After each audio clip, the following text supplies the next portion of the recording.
Brother Kane, which was the first band Damon ever really had. A great band, came out, I remember first album came out sometime in the early mid-90s, if I'm correct.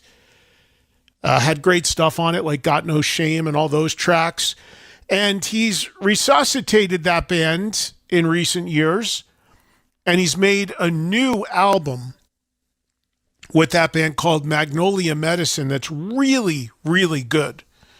And he'll be on to talk about that. And on that album is a track called Prince Charming, which is a dedication to Gary Rossington, the late guitarist and original member of Lynyrd Skynyrd, that Johnny Van Zant duets with on the track with him. So the two of them will be on together, and we'll cover Lynyrd Skynyrd, we'll talk a little Brother Kane, and we'll talk about this track, and we'll talk a little Gary Rossington. So again, that's all coming up in about 30 minutes live here. Damon Johnson, Johnny Van Zant of Lynyrd Skynyrd. Also, second interview for you today after the 4 o'clock hour, somewhere around 4:15 Eastern.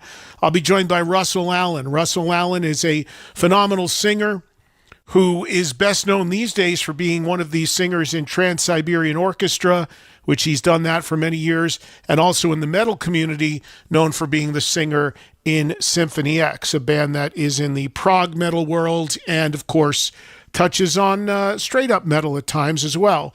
Saw Russell on the Monsters of Rock cruise. Symphony X played on that. Russell has a solo single out that is a tribute to his daughter and is also done for Autism Awareness Month. He has an autistic daughter, and the song is a tribute to his daughter, Ava, and he'll tell us a little bit about that and the cause, etc. So look forward to that as well. Some time with Russell today. Two interviews, 3 total guests joining us on today's Trunk Nation. Yesterday, had a great time. Show you wish we didn't have to do, but a lot of great memories celebrating Ace Frehley. Yesterday, of course, was his 75th birthday, and it was really, really cool to see so much on social media of people celebrating and remembering Ace and posting various photos and stories and what have you. And we certainly did some of that on the air with you guys yesterday as well. If you missed that show, you know the deal. You can go back and grab it anytime you want using the SiriusXM app. A lot of some funny moments, some different moments discussing and celebrating Ace yesterday on the day he would have turned 75 years old. So hope you enjoyed that. Again, on the app if you missed it. Also, a heads up, as you know, on Mondays I do the additional show on Hair Nation when this show ends. And I did indeed do that show last night. And on it, we had Steve Brown, who is best known as the guitar player in Trickster, but also was the producer of Ace's last record, and also recently launched a Bon Jovi tribute, which he talked about and gave his reasons for doing that. You can hear all of that in Trunk Nation on Hair Nation, the weekly Monday-only show. And again, that show, recently, just in the last couple of months, is now fully archived on the SiriusXM app. The entire show with the music I play, which was never the case, but finally that got sorted out. So if you didn't hear that show yesterday, you can go grab that anytime you want, of course, on the app. So as usual, pretty stacked schedule. I haven't even gotten into what we're going to do tomorrow. I might see about having Wendy Dio call in tomorrow. The Dio Cancer Fund charity event, the next one is coming up now pretty soon. It's next month. As usual, I will be hosting it. Actually, last year I didn't get to host it because I had a conflict on my schedule. This year I will return to doing the honors. It is at Autry Park. It is May 31st in Southern California. And headlining will be Lita Ford. They had also announced earlier that they were going to bring back Lemmy's Lounge. So if you know anything about the Rainbow in LA where Lemmy hung out, They renamed the patio there Lemmy's Lounge. They will be doing a recreation of that at the event for the Rock for Ronnie, which again, with all that money going to the DO Cancer Fund. May 31st is your date, docancerfund.org for more information. Hope you can join us. There's a bunch of bands playing. It's a good afternoon event. And as I mentioned, Lita Ford, this year's headliner. All right, as usual, I like to open the show with some news, get you updated on some stuff going on. And there's a good amount today, so let's dive right in. Maybe the most interesting news, which I have not yet seen widely reported, but I am looking at a website right now reporting it, and a friend of mine sent me a link to this today. And that is the official announcement, which I think has flown under the radar a little bit. It hasn't really hit all the websites, but expect it to any minute, that the next Alex Van Halen book has officially been announced. Now, we had heard talk of this, but now it is officially out there. The book is simply called Van Halen, and it is going to be limited to 1,500 copies and is now available online to pre-order. The first 350 copies are deluxe editions, and then numbered copies 351 through 1,500 are what they are calling collector's editions. Looking at a website called Genesis Publications, which is clearly British, because the money conversion here in order to buy this is in pounds, and it's looking like roughly 450 pounds, so I'm thinking somewhere around $500 for this, maybe? So it ain't cheap. Again, simply called Van Halen by Alex Van Halen. I'm reading this from a website from Genesis Publications, written and signed by Alex Van Halen. Van Halen is the official chronicle of the band, published in a limited edition of 1,500 signed and numbered copies worldwide. The book traces the brothers' journey from their childhood in Pasadena, California, the band's early days playing backyard parties, to the release and world tour of their chart-topping 1984 album, featuring a dynamic blend of iconic photography alongside rare and never-seen images, and with exclusive access to Alex Van Halen's private archives. Van Halen offers a personally guided tour through the band's legendary rise. And there are a bunch of images here on the website. As a matter of fact, during the commercial break, I'll copy and paste this and I'll put this link out on my X and my Facebook page so you guys can look at it when you want. Van Halen opens the Van Halen family archives for the first time, from the brothers' arrival in California from Holland in 1962 to backyard parties to their 1978 debut album and the chart-topping success of 1984. The band's story is told through an extraordinary collection of correspondence, tour memorabilia, album artwork, press material, musical equipment, unpublished photos, and much more, featuring photography from the band's early years on the Sunset Strip, their first tours to Japan in 78, and landmark performances including the US Festival in 83, Monsters of Rock in 84. That's not to be confused with the Monsters of Rock they did in America. Van Halen brings together rare archival material alongside the work of celebrated photographers.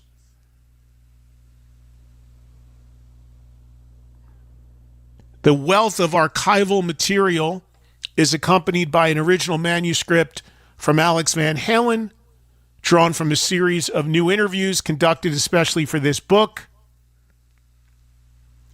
His most sustained and detailed recollection of the band's formative years. Alongside Alex's account are archival texts from Eddie Van Halen, together with contributions from fellow musicians, friends, and artists inspired by the band. And it goes on and on from there. It's quite detailed as far as what they're showing you here. And then it gets into the deluxe copy, which according to this is £495.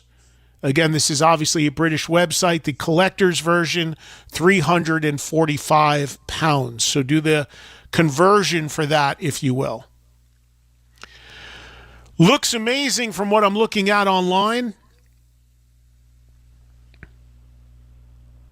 And apparently, once again, this stops at the end of the Roth era,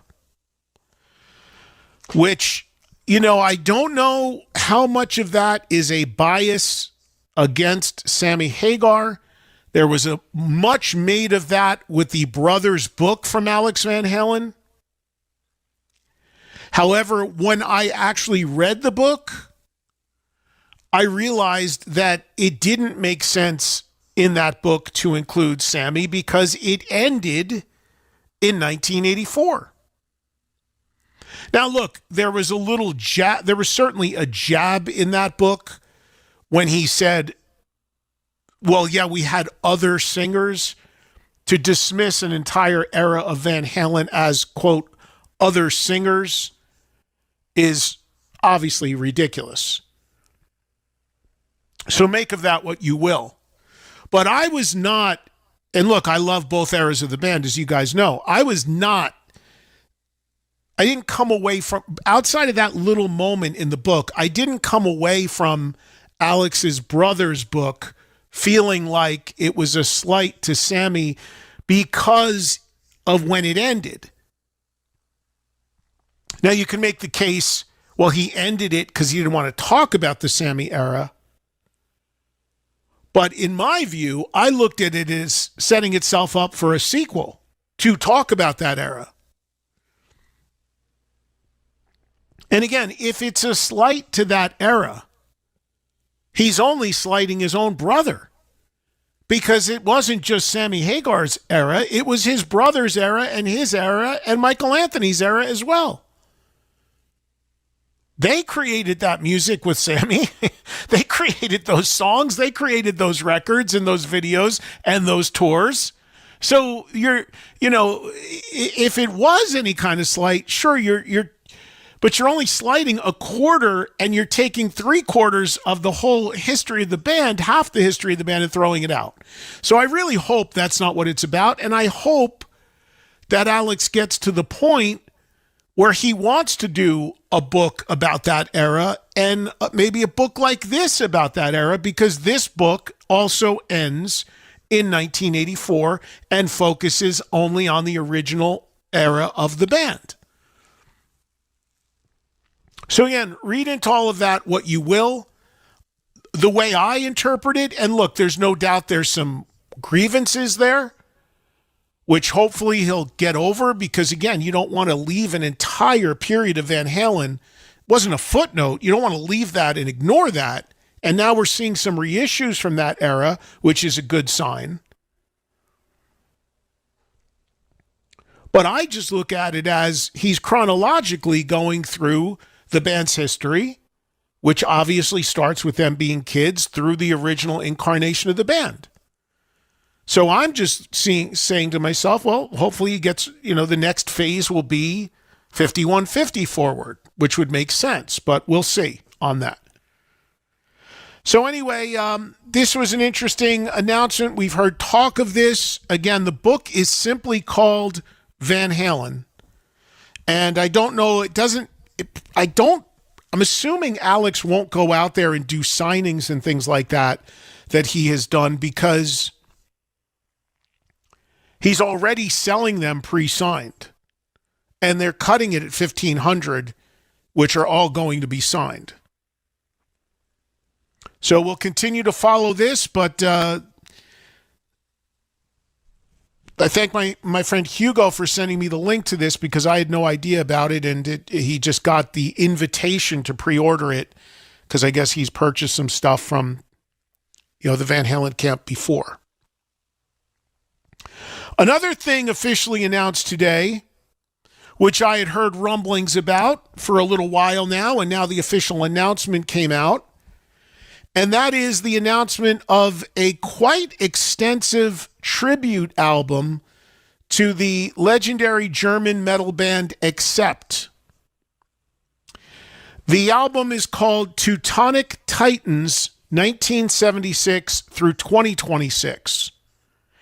And it is 19 Accept songs re-recorded with various guest musicians. So it's essentially a tribute album. However, what makes this a little different is the fact that Accept themselves have contributed to it, the current lineup of the band. Now, as you may or may not know, the current lineup of Accept only includes one original member, and that is guitarist Wolf Hoffmann. This tribute album does not include contributions from anybody who had been in the band besides Wolf. So in other words, if you're looking for Udo to be a part of this or Peter Baltes to be a part of this, look elsewhere. They are not. But Wolf was involved. This is a tribute album where the current band is fully involved in endorsing this. And some of the guests on this making contributions, and they got some great names, include Billy Corgan, who seems to be everywhere these days, popping up in all sorts of places we never thought we'd see Billy. KK Downing, Tobias Forge, of course, of Ghost, Phil Anselmo of Pantera, Kirk Hammett, Rob Halford, and Matthias Yabs, of course, of Scorpions, all contributing, among many others, to this Accept, essentially, tribute record. Re-records of 19 Accept classic tunes. What's really interesting about Matthias from Scorpions contributing a guitar solo to this record is that outside of Scorpions, Accept are pretty much regarded as, the most famous metal band to come out of Germany. Sure, some people are yelling back at the radio, Halloween. Yes, there's Halloween as well. But in terms of the really big bands, but I think in order, Scorpions, who, in my view, have always been a hard rock band more than a metal band. They've touched on metal, but I'd definitely say hard rock. Then you've got Accept, I think, in the number 2 spot, and then probably Halloween in the 3 spot. And all three of those bands a little different in that, again, Scorpions, I think, more hard rock, Accept more straight up riff-oriented metal, and Halloween more of like a power metal thing. Anyway, the reason why I bring that up is because you would think that with Accept and Scorpions, both being German heavy rock bands, that they would have had a lot of crossover in their career. That maybe they would have done shows together, coming up together sort of thing. I mean, Scorpions predate Accept, but you know what I mean, that there would have been some interaction. The band has, Accept and Scorpions have never to this day done a show together. Ever. That's amazing to me. But now you have Matthias popping up on the Accept tribute. So there's the first kind of official interaction, if you will. Again, 19 songs, Teutonic Titans, the name of the record, spanning the 50th anniversary, which this year is, of the formation of Accept, who started back in 76. Looking forward to hearing this. Looking forward to hearing what some of these artists contributed to these Accept songs. Accept are just a phenomenal band, some incredibly brutal riffs, and still to this day, very, very powerful band with Mark Tornillo singing, who has been the singer in the band, I think, for at least 15 years at this point. Also announced today, Metallica continuing to mine their catalog and do reissues when albums hit landmark anniversaries. If you've been following along, they've already done the first 5 records. The last one was Load. So obviously the next one in line would be Reload. And today comes the official announcement that Metallica's special deluxe reissue of the Reload album will come on June 26th. The album was originally released in 1997, so next year marks the 30th anniversary of Reload, if you can believe it. Probably the most famous song from this album, The Memory Remains.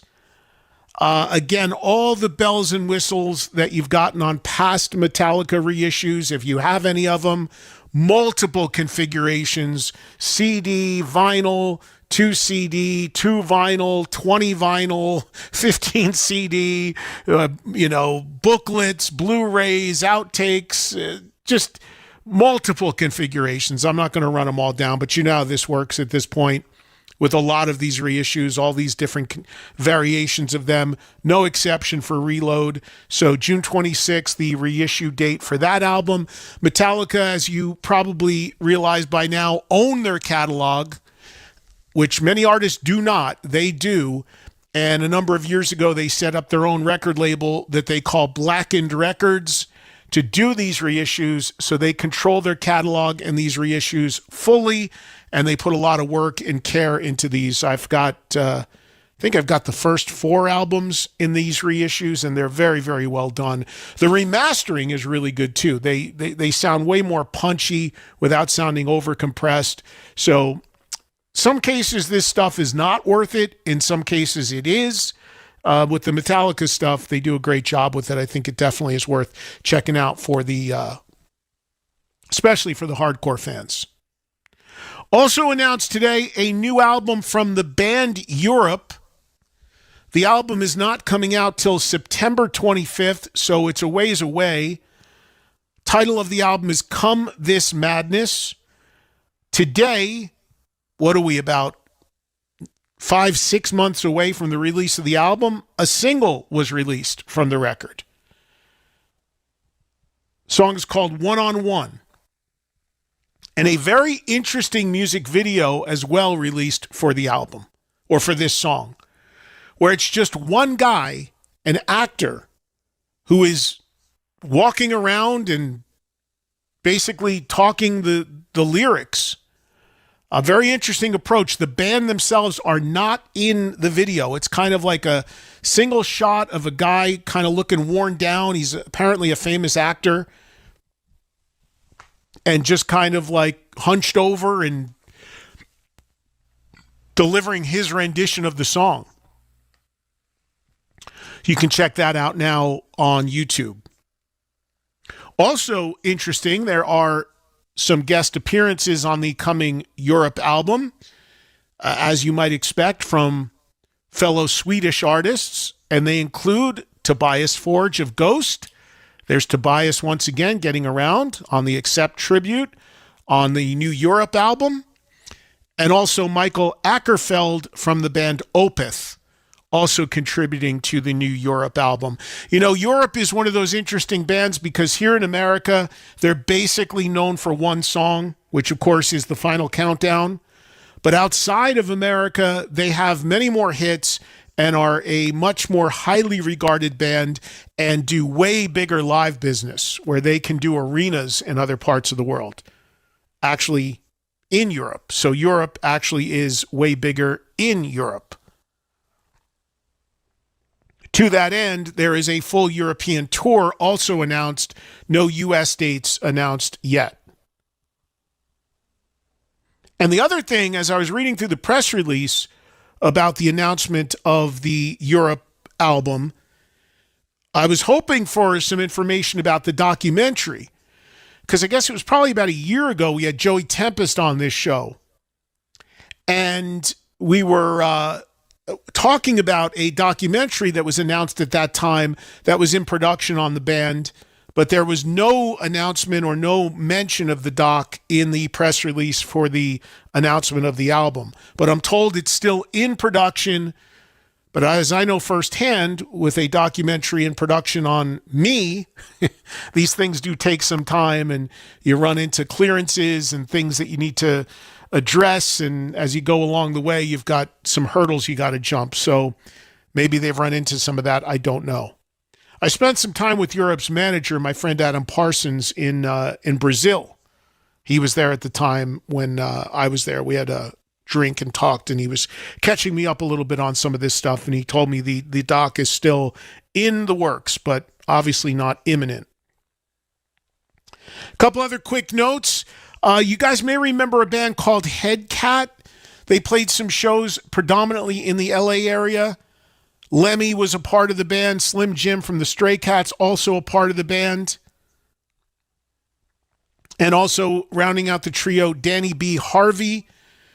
They will reissue some recordings that they made that are remakes of Buddy Holly songs coming out on May 15th. And finally, the theatrical rock act Gwar has announced that they will be touring October 27th through December 12th. The dates announced today. In support is Midnight and a band called Mac Sabbath. If you're not familiar with Mac Sabbath, I am, because they play on the Monsters of Rock cruise. They are a band, and this is wild. They dress as McDonald's characters while playing Black Sabbath music. They are a perfect fit for Gwar. One other note here, I wanted to give a mention on this because this is a good cause. Mikey Bug Cox, the drummer in the band Coal Chamber, recently revealed he had cancer. He has beat his cancer, and he has teamed with the organization called Fuck Cancer to do a special auction of his custom one-of-a-kind drum kit, with proceeds going to cancer support and research.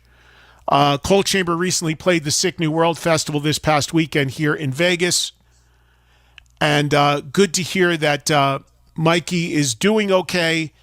And the press release came out about that, and he has made the announcement he is now cancer-free. And he said he wants to turn a negative into a positive. And that is why he is going to start working with this organization to auction off this drum kit and other stuff from his collection to help raise some funds for this organization. He writes that he chose to work with Fuck Cancer because of its bold, direct approach to the disease, and their work breaks down stigmas and encourages honest conversations and promotes early detection in a way that resonates. So good news to hear, and great job by him. And you can go online, and if you'd like to bid on this kit for more information about that and to help the cause and to raise some funds. Let me get you that link, actually, real quickly here.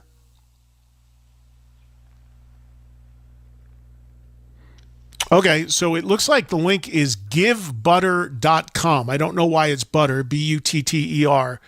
Givebutter.com/Coal Chamber giveaway. So if you go there, you'll be able to find it. And that's where you can bid on the drum kit. Good stuff there, and glad to hear that he is well. Joel, anything you got? No, nothing to add. We can go to break. We got the guys waiting for us on Zoom. Awesome. Let's get a quick break in here, and we will get Johnny Van Zant, and we will get Damon Johnson of Leonard Skinner on with us for a bit. Always good to visit with these guys. We'll welcome them to the show right after this quick break on Trunk Nation, Sirius XM Faction Talk 103, and, of course, the Sirius XM app.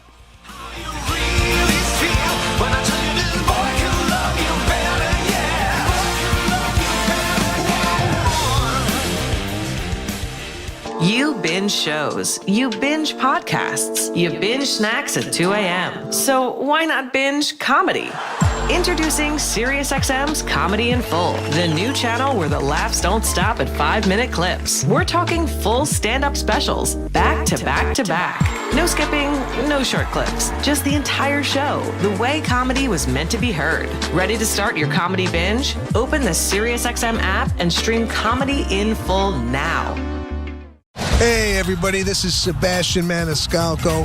Come to Sebastian Maniscalco's Comedy Radio to hear the Sebastian Maniscalco Show, as well as comedians who inspired me, up-and-coming talent, and the introduction of DJ Marinara playing my favorite dance tunes I grew up to.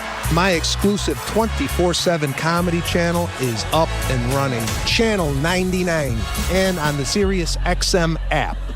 Pet owners and parents know the struggle. Every time dogs or kids go outside, they track mud right back in. If you're tired of scrubbing floors, you need Muddy Mat, the anti-mud mat that cleans paws and shoes before they ruin your home. Only Muddy Mat features thousands of ultra-soft microfibers that are 5 times more absorbent than ordinary mats, instantly trapping dirt and water to protect your floors. Put it by every door, under pet bowls, in the kitchen for spills. It even makes a perfect bath mat, and it's 100% machine washable, so cleanup is effortless. Since getting Muddy Mat, I don't worry about what my dog gets into. His paws are clean the second he steps off. No more mopping. I love it. Thank you, Muddy Mat. Right now, get a free medium Muddy Mat with your order of 2 or more mats at buymuddymat.com. This offer is only available at buymuddymat.com. That's BUYMUDDYMAT.com. Don't wait. Get your free Muddy Mat today at buymuddymat.com.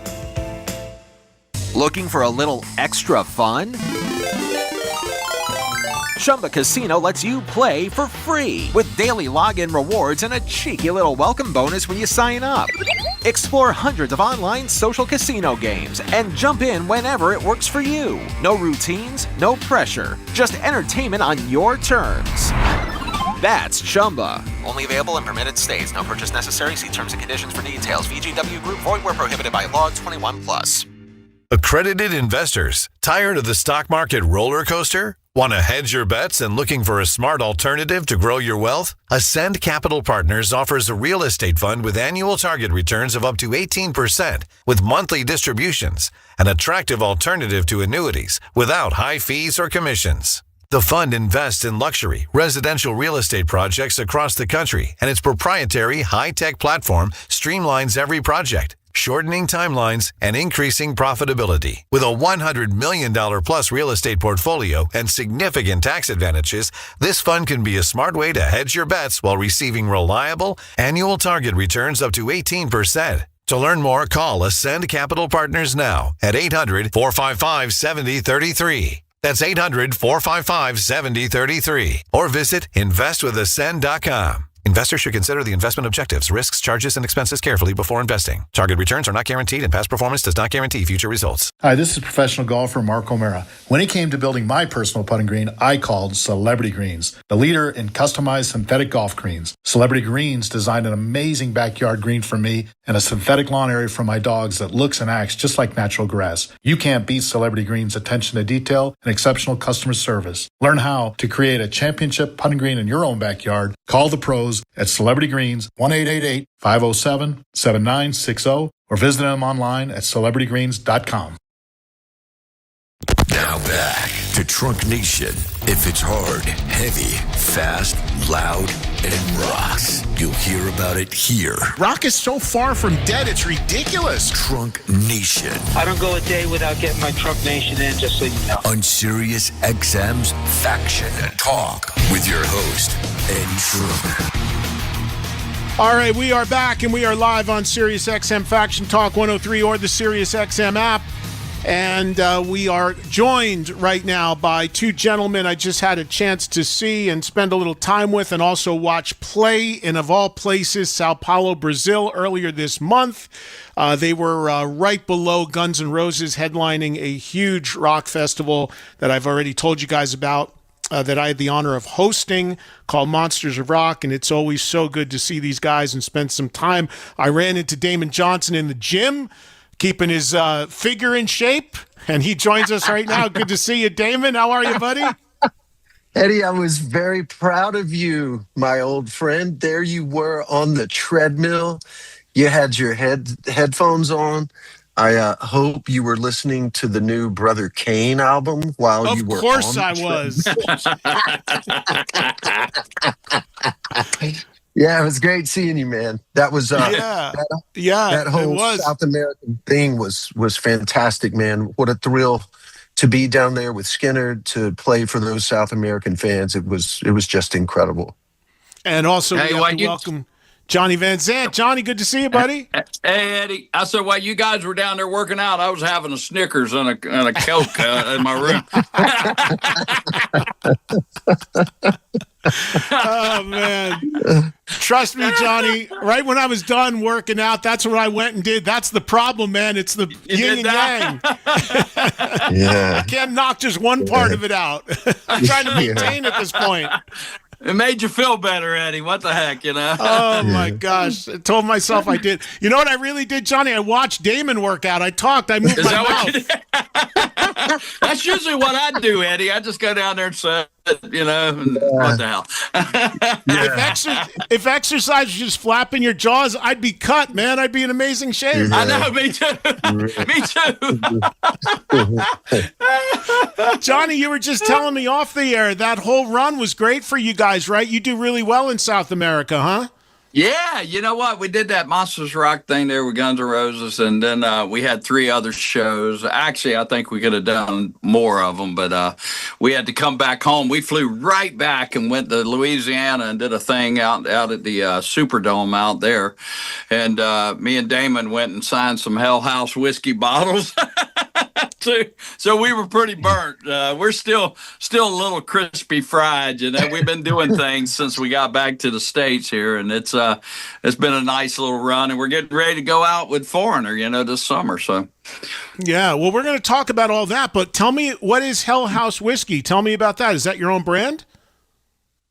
Yeah, it is. It is. We started a few years back. I found out, though, that the spirits world is a big, huge world.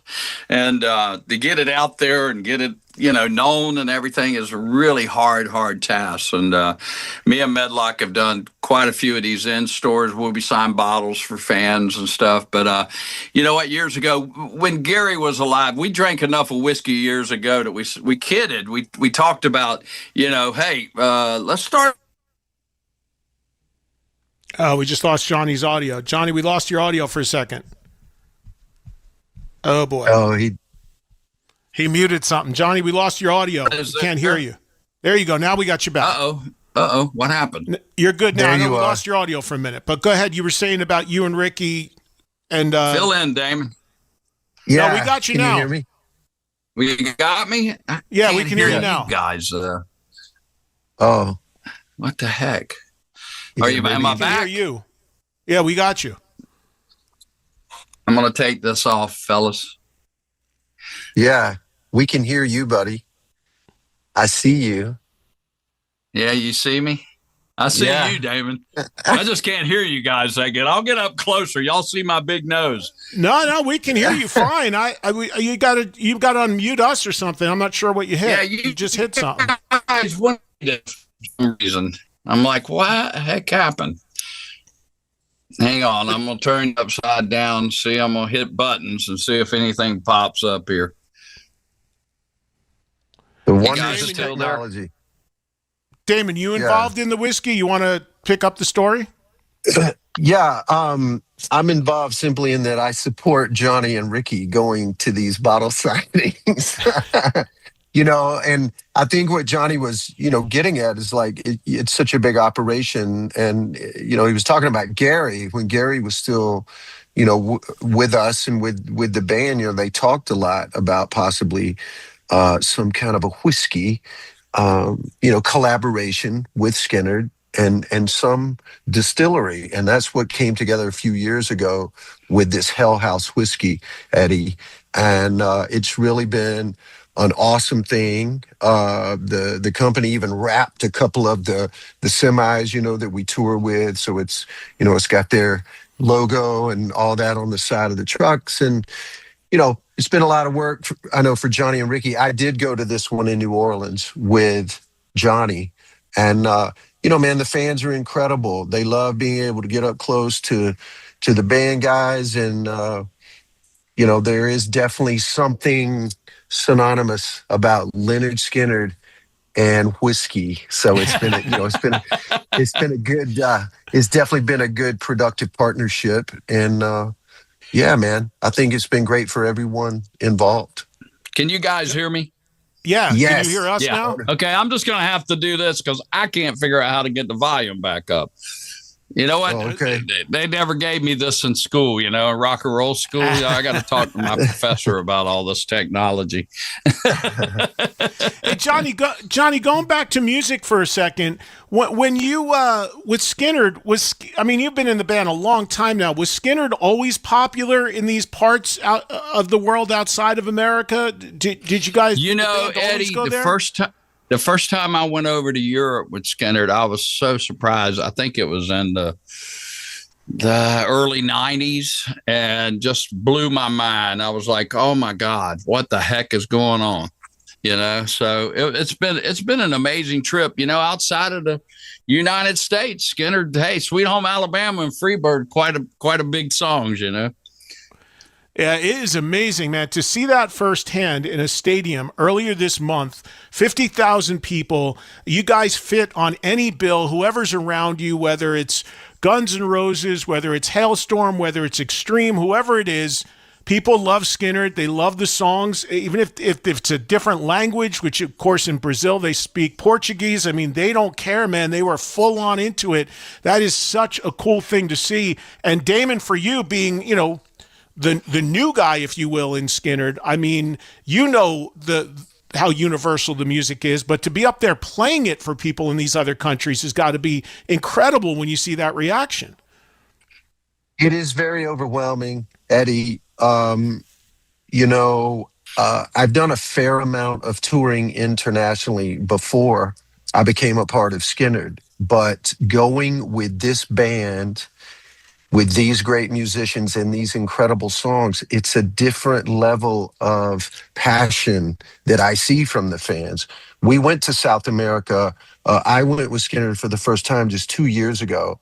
And I just remember we did this giant rodeo in the middle of some stadium.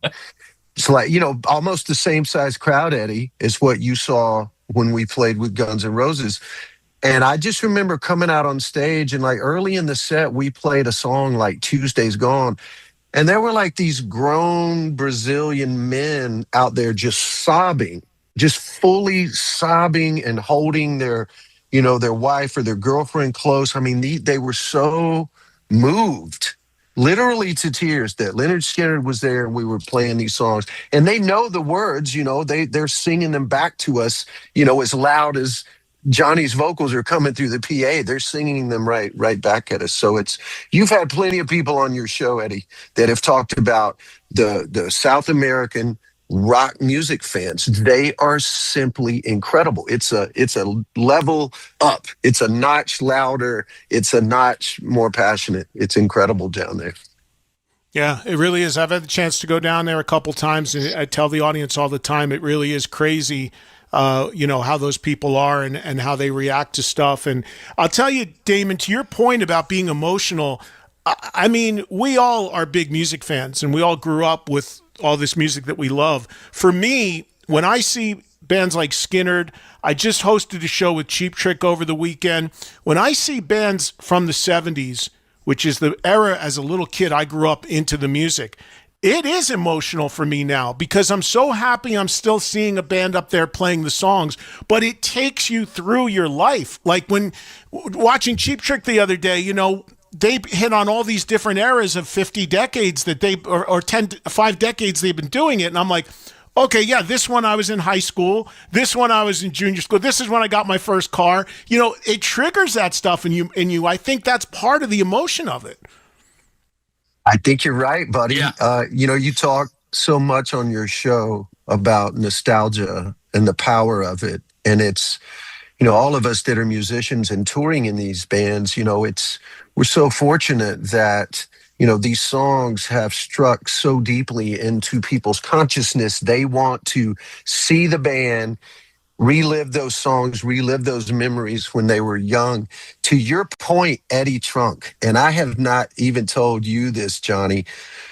I had a Leonard Skinner poster that hung in my bedroom when I was in high school, and it was a specific poster. It was a studio photograph of the Street Survivors lineup of the band. You know, Ronnie's sitting in a chair, and all the other guys are standing around them. Like Steve Gaines is standing on the left, and Alan's over on the right. It's the band. And this was a giant poster that hung right over my light switch in my bedroom. So I saw it every day when I left that room, or when I came into the room, I had to see it. I don't know what happened to that poster. You know, that was 50 years ago, man. You know, hey, Damon. So, Damon, yeah. you must be pretty good on that guitar. Now you're playing in that poster. I know. It's like a dream. It's like some crazy dream that you wouldn't even think possible. Yeah. Eddie, I just found that poster on eBay. I paid $40 for it, and it is the exact same poster. It's like it's the vintage poster. It's got the same, I think it's called Boutwell Studios or something like that. And my wife just bought a frame for it. Man, we're going to hang it up in our house. And it's like, to say that it's not even coming full circle. It's like I went to outer space or something, man. Like it's just, it's inexplainable, really. It's not to be believed. And Johnny, I mean, even though you've got your own stuff with Skinner, you've got some songs you've certainly done yourself. I mean, for the most part, in People Go to See Skinner, you know, you are channeling and delivering your brother's lyrics and vocals so brilliantly. But I'm sure that hits with you, right, man? Like you're realizing that you're kind of the, what's the word I'm looking for? You're kind of the conduit, man. You're the messenger. You're taking what your brother created and bringing that out there, and you're seeing that connection. It's coming back at you, and you're keeping that alive for him and for the fans. I mean, that's got to be a heavy thing for you, man. Yeah, you know what? Coming up on 40 years, Eddie, and since the beginning of the tribute tour, and I'm like Damon. I would have never dreamt that I've been a part of this, and didn't want to be a part of it. You know, I was a fan of the bands and of the band, and unfortunately, all that happened in '77, and to walk into a room with Gary Allan and Billy and Leon, and I brought my dad Lacey with me, and you know, look at those guys, and they want to keep playing music because they were very young when the plane crash happened, and that's all the heck they know how to do. You know, I mean, none of them were really good at anything else. But it was hard for me to turn them down. I really wanted Donnie to be a part of it, but 38 was taken off, and he couldn't be as much part of it. And we agreed to go into a rehearsal room and start rehearsing and just getting in there and playing these songs live and seeing the happiness on them boys' faces that they were doing, you know, something again was an amazing thing. But coming up next year is 40 years. It's amazing. It's truly amazing. It's just amazing how the music endures, man. It's incredible. Okay, so want to talk about a few more Skinner things, then we're going to change gears to, speaking to Gary Rossington, an incredible album that Damon has made with Brother Kane we're going to get to here in a second. But you've got a big tour, Johnny, as you mentioned, coming up. Looking at LeonardSkinner.com, looks like it actually starts on July 17th on a run with Foreigner. Also on the bill, it looks like on this one is Loverboy. So tell us about this summer tour. You know, it's through most of the amphitheaters, Eddie, in the country. Most of them are on the East Coast, and but we're working our way out to the West Coast too this year, and so it'd be good to get out there and see the fans. But you know what? Our management came to us later last year and said, "Hey, you know what? Foreigner wants to do something with you guys." And I said, well, yeah, that could be interesting, because years ago we went out, we did a whole leg with when Mick and Lou was in the band. We did a whole Canadian run, and you know what, it just worked out so good. At that time I didn't know how the mix was gonna Foreigner songs and Skinner songs together, but it really worked. And I said, well, hell, let's give it a try, And so far, the ticket sales have been real good and people are interested in it, and can't wait to start it. Well, it's a lot of hits. It's two bands with a lot of hits, man. That's for sure. I mean, in the summertime, people want to hear those songs. That's what it comes down to. And hopefully Lou Graham has been popping up and doing some stuff with them here and there. So hopefully he's able to do that on some of these dates as well. Because that'd be awesome. I'd love that. And, they just played down here in the St. Augustine Amphitheater close to Jacksonville in St. Augustine, Florida. And he actually performed with them. I was like, well, we were on the road. We were in Brazil, I believe. Oh, yeah. So, Damon, let me ask you, man, you told me about this Brother Kane record. You told me it was coming. At the time that I saw you in Brazil, I had not had a chance to really take the record in and hear it all. But I have since then, and it is a phenomenal album. The new Brother Kane album, which is out now, is called Magnolia Medicine. You have reactivated this band a few years ago. If I'm not mistaken, you started it up again even before you joined Skynyrd, right? Well, it was technically right after I had started playing with Skynyrd. In 2021 is when I got the phone call from Johnny and Ricky about filling in for Gary. And then I subsequently spoke to Gary, and Gary would come back out and play with the band when he had, when he felt healthy and he had some energy. So all of this time period, Eddie, I was, I believed like, hey man, this is incredibly wonderful for me to help out my buddies in Skynyrd. And, I needed to keep moving forward with, my own original music, because I'm always writing. And as you know, I've made a few solo records, and my manager, Kevin, and I had just kind of agreed we were going to reform Brother Kane and just go play some shows. There was no talk of new music. Well, kind of doing the two things simultaneously, filling in for Gary, working with Brother Kane, doing some shows. There was plenty to do. I was very busy. Tragically, we lost Gary, as you know, in March of 2023. And, I spoke to Johnny, and, he just said, look, man, we're probably going to do about 50 shows a year. And I'd already done that with him once. And, I knew that that frees up 6 or 7 months out of the year, that I can do other things and be focusing on my own creative endeavors. So that's been kind of the mode of operation since then, Eddie. But yeah, about a year and a half ago, we decided, hey, it would help everything that we're doing as far as keeping the band active and growing. We should make a new record. Initially, that was a daunting task in my mind, but the guys were fired up about it, and I called my old friend Marty Fredrickson, who was essential to Brother Kane's radio success in the 90s. And, he and I have real chemistry together as songwriters. And I think this new album kind of proves that, Eddie. I appreciate your kind words about the strength of this record. A lot of credit to Marty. The songs he and I wrote together are really good. The band played great. And yeah, man. So that's kind of where I'm at in 2026. I'm full-time with Lynyrd Skynyrd, and when the schedule has some holes in it, I'd like to do a few Brother Kane shows as well. Well, I'm telling you, right out of the gate, if you check out the opening track, If This Means War, right on down, man, the record rips. It's a killer record. I can't recommend it more highly to my audience. Now, Johnny, you and Ricky are involved in this record as well, the Brother Kane record, because there is a track on here called Prince Charming that is a tribute to the late, great Gary Rossington.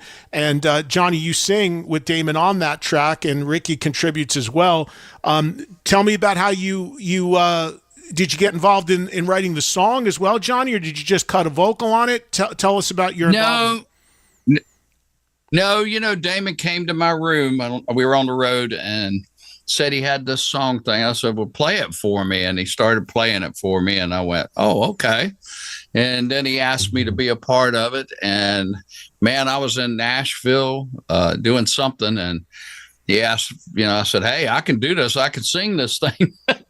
So he kind of worked around me and got me in on it. And, it's a great song. And Damon put his heart and soul into it. And, of course, it's about Gary. And that really interested me, because, hey, we all love Gary and cherished him. And you know what? I just think it's a great tribute to Gary Rosington, and I don't know if you've seen the video, but at the end, Gary wrote Damon a handwritten letter or note on a piece of paper. And I thought that was very, very cool, so I love the song. So, hey, you guys go out and get this new record. Brother Kane, go get it. Yeah. The video is phenomenal as well. Damon, how well did you know Gary before you became part of Skinner? Did you know him well prior to that at all? I mean, I knew Gary simply in our brief relationship that dated all the way back to 1993 when Brother Kane had just put out our first record. The very first big tour that we got, Eddie, was supporting Lynyrd Skynyrd. And that was when I met Johnny. I met Gary and Dale. I met Billy. Ed King was in the band then. So, for me as a kid that not only grew up on that music, but that was heavily influenced by it when I started writing and recording my own songs, it was like some crazy dream come true. So, man, Gary was always really gracious. He'd come by the dressing room and he answered all my nerdy guitar questions, about what he was playing. And, I knew all about his 59 Les Paul Bernice. It was a legendary guitar. And so, that was kind of the extent of it. But, I would see the band from time to time. As you know, Ricky Medlock joined Skynyrd in 1996, and Ricky and I had already been friends because Brother Kane had done a couple shows with Blackfoot in 93 as well. So it just felt like a family. Johnny and Ricky and Gary were all like these big brothers that I never had. Whenever they came through Birmingham, I would go down to the show, stop by the dressing room and say hello to everybody. I saw Johnny a few times randomly in Nashville over the years. So, when those guys called me in 2021 to fill in, it made sense on a lot of levels. There was a pre-existing relationship. They definitely needed a professional to come in and fill this giant space, man, to play all those Gary Rosington parts. So, once I kind of got past that initial shock of like, oh, wow, they called me for this, I knew that I was the right guy for the job. One, because I'd been on the big stage many times, but more importantly, I love that music with all my heart. So getting to spend new time with Gary, Eddie, was extra special. We were in the rehearsal room together.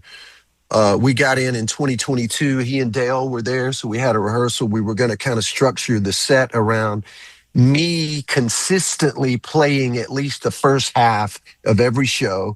And then the hope was that Gary was going to come out and kind of play the second half whenever he had the strength and felt healthy enough. So it was during those rehearsals, man, that I've just got some priceless memories sitting on a road case with Gary and talking about the songs and talking about the writing and all of that stuff, man. So when Gary passed away in March of 2023, we all went to the funeral in Jacksonville.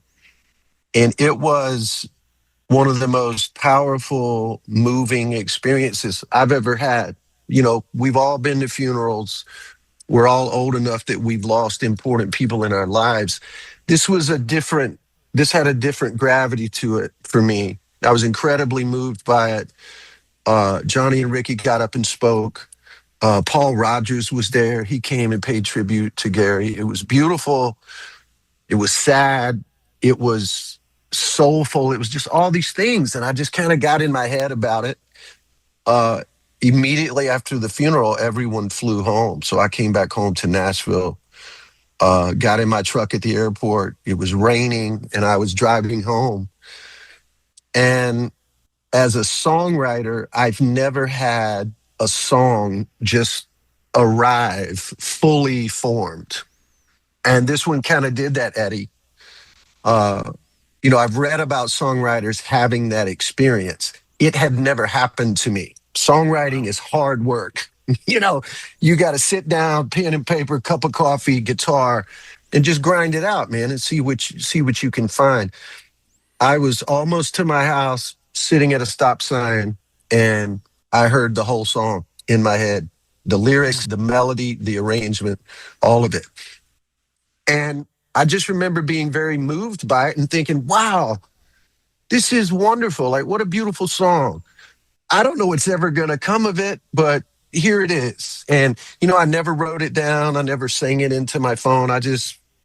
It was that complete and full in the way it presented itself to me. So, I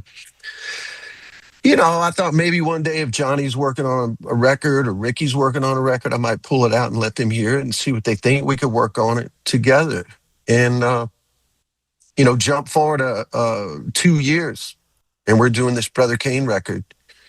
And I pulled it out one night when I was writing with Marty, and I just sang it for him on the acoustic guitar. And I wasn't even sure if it would be a good fit for a Brother Kane record, honestly. And Marty reacted immediately and positively. And he just said, man, that song is beautiful. What a tribute to your hero. And he goes, it has to go on this record. So I was like, okay, we'll do it. And I didn't think anything more about it. So as Johnny mentioned, I'm on the road with Skynyrd. We're doing a few shows. I had my laptop and my acoustic with me because I'm trying to finish up some lyrics on some of the other songs. And Johnny and I had a minute together. I said, hey, man, can I play you something? And he goes, yeah, what you got? And I just started singing the song on the acoustic. And Eddie, Johnny Van Zant fell into singing a harmony line with me on the second chorus. And man, every hair on my body stood straight up in the air. I was like, oh my God, that sounds incredible. It sounded incredible. And as I kept singing the rest of the song, I'm already thinking in my head, like, oh my God, what if Johnny sang on this song? What if he sang on it in the studio with the band? And man, I'm so grateful to him because the minute I asked him, he was very humble, and he said, man, the song is beautiful. It's a tribute to our brother, Gary. He said, man, I'd be thrilled. So that kind of changed everything. Let's be real. It's not lost on me that it changed the currency of the entire song, that Johnny was going to be on it. And I had already thought about talking to Medlock about playing slide guitar on it. There's another Van Zant on the TV screen right there.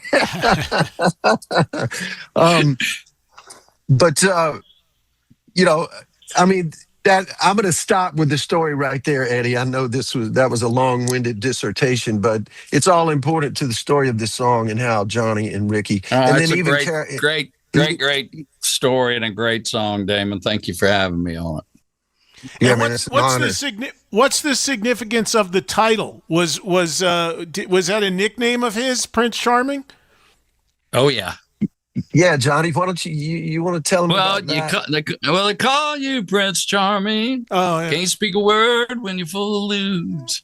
So, when Gary was younger, the girls really liked him. So Ronnie named him Prince Charming. So, I didn't realize the lyric was a reference to him in that. That's awesome. Yeah, Johnny, you correct me if I'm wrong on this, but when they were writing the songs for the Street Survivors album, which sadly would be the final studio record, Gary got all wasted and crashed his car. He wrecked his Gran Torino into an oak tree and knocked all of his teeth out. It had the perfect teeth prints in the dashboard of this car. Looked like he was trying to bite it, you know, but he knocked all of his teeth out, and they wrote that song about, ooh, that smell, you know, can't you smell that smell? So that's the thing about Ronnie. He wrote about what was going on around him and what touched him. And this song, Prince Charming, touched you, and it came that way, you know. So Ronnie never wrote anything down. Those are the good songs. Is that right? Your brother never wrote anything down? Stuff just came to him? He never archived anything? Yeah, he never. There's nothing that I've ever seen where he wrote down lyrics, you know. And I think, you know what, they were out at the Hell House most of the time. Then they moved to, 206 Riverside Avenue. And he'd just make the guys play them over and over until he got the words right, the way he felt it. And then once he sang it, he had it, you know, down. He didn't need to write it down. It's amazing. Amazing. Well, the new album, again, we spent a lot of time talking about this song, Prince Charming, which again is the tribute to Gary Rossington, but the album overall is also phenomenal. There's just tons of great stuff on it. It's out now. Brother Kane, Magnolia Medicine, and Johnny again contributes to that track as well. So guys, just in wrapping up here, we know what Skynyrd's doing. Big tour this summer with Foreigner. Damon, if you get time, are you going to try to go out and do some Brother Kane dates? I definitely am, man. I'm doing some as we speak. I've got, there's about 10 shows happening between now and when the Skynyrd Foreigner tour starts up. It's a challenge to schedule these things and book them. But, again, it's been such a blessing to be a part of Skynyrd. And, like Johnny said to me a couple years ago, it's like, 50 is about the number. And, that Skynyrd's going to do every year. And, but Lynyrd Skynyrd is the mothership, Eddie, that, it controls the calendar at my house. So the great thing about Skynyrd is... Eddie, I'm going to call Damon whenever I'm at the beach and he's out gigging. Well, Johnny, that probably answers the question where I was going to go with you. Are you going to do any other solo stuff, or you got anything cooking outside of Skynyrd, or are you just going to stay on the beach? Well, to be honest, I don't even know if you noticed, Eddie, but me and my brother did a gospel album a couple of years ago called Van Zandt Always Look Up. And I really love doing that. So we got a ton of songs, and who knows, you know what? Donnie's had some health trouble, but as soon as he's totally back on his feet, we'll probably record some. And, my really goal too is someday either do some more Skynyrd music or whatever, but, we'll see what the powers to be lays in waiting, but we'll see what happens there, man. But, we'll see. I put everything in God's hands, man. I love Jesus and I love the rock and roll. So there you go. Well, I'm telling you, man, you do, and people always ask about the future of Skynyrd, like how far can you see this going? And I've heard more than one person say, well, that kind of lands on Johnny, and they put the pressure on you, man, as to like, you're going to be the one to call this thing if it ever gets called. So how are you feeling about the future of the band and how much longer you want to keep doing this? Well, you know what? Before Gary died, he used to always call us Bubba. He said, I don't know how much I'm going to be able to play anymore and stuff. He said, the Allman Brothers are gone. Now that Greg's gone, you don't hear much about them. Charlie Daniels was a big influence on the guys. He's passed away and you don't hear much about him.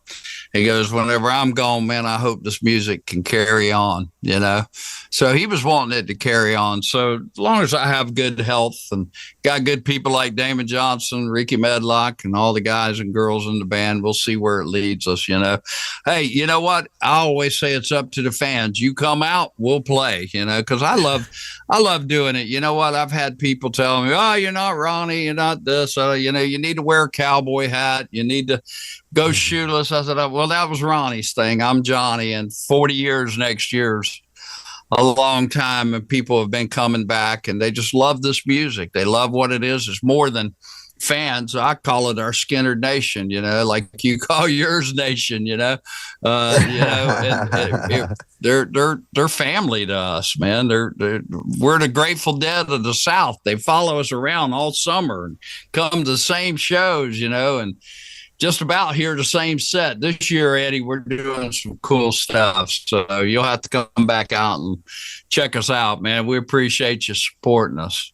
Well, I'll tell you, man, it's all comes down to amazing songs, and you guys deliver them so well, and you pay such great respect to those that have passed in the band and huge contributors like, of course, Gary, continuing to pay respect to him with this amazing track, again, Prince Charming on the new Brother Kane record.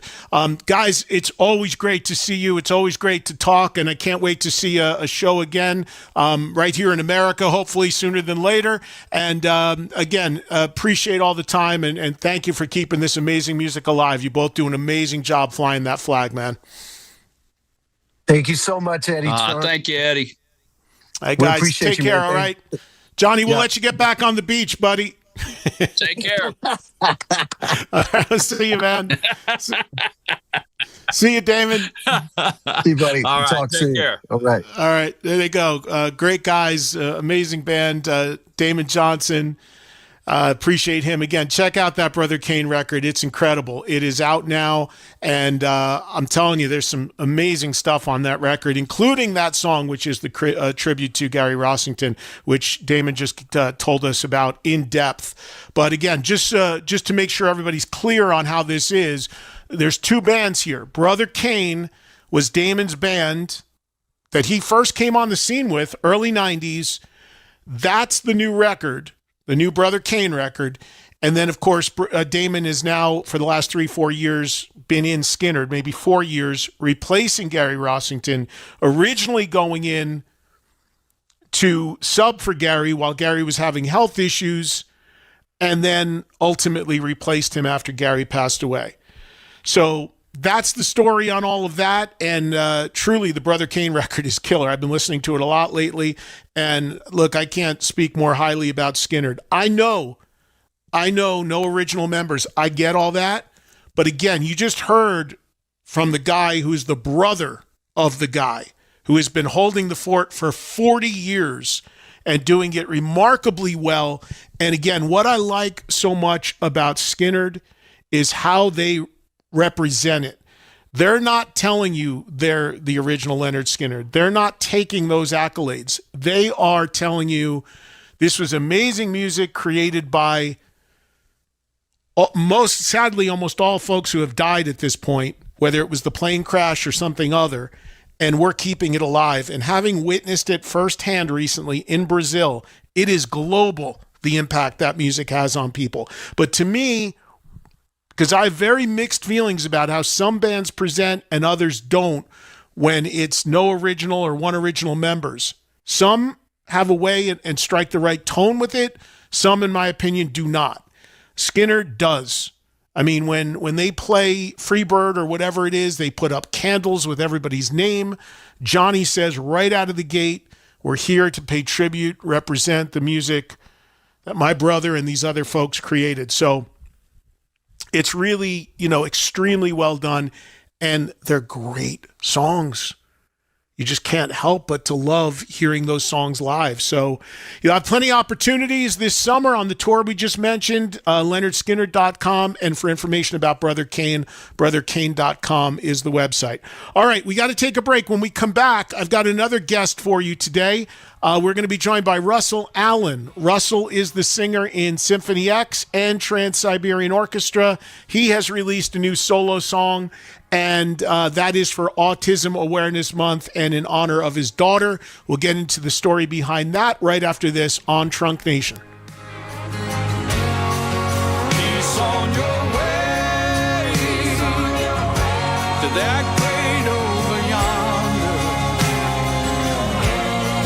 Free from your sorrow and free to fly.